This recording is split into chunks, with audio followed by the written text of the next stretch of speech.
Mwaramutse neza nshuti z'Imana, turamanza kubiseguraho kuba morning update yari yarahagaze. Ubu ngubu rero twayigaruye.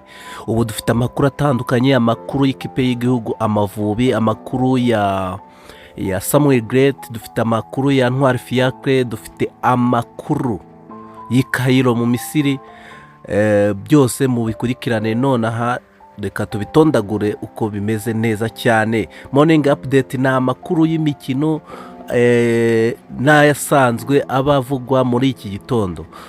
Duhereye ku makuru y'imikino, ikipe y'igihugu Amavubi byarangije gukonfirmwa yuko afite umukino wa gishuti tariki 5 z'ukwa gatandatu.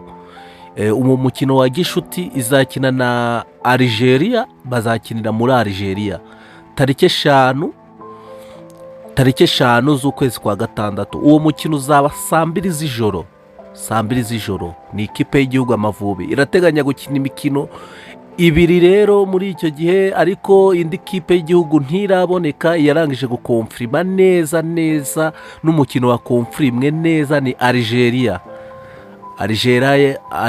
ya ba Mahrez, Riyad Mahrez murabizi. Hanyuma dukomeje ku makuru ya Ntwari Fiacle, amakuru ye ni amakuru meza cyane, amwerekeza mu Bufaransa. Ngo byagenze bite rero?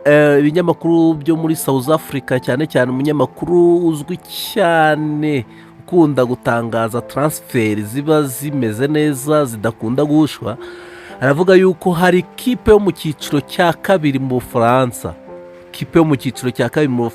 ishaka kugura Ntwari Fiacle, ishaka kugura amasezerano ye muri Kaizer Chiefs, agahita yerekezayo kabisa muri sezitaha.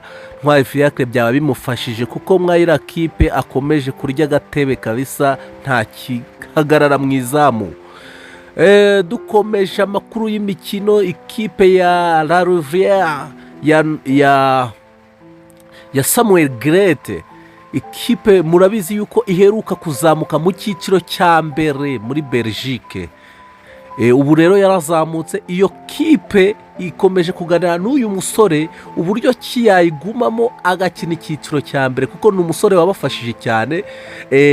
Samuel Guirette yakinye imikino 25 muri iyi sezo, mu mikino 28 ikipe ye yakinye. Murumva yuko ari umukinnyi w'inkingi ya mwamba muri iyi kipe kabisa.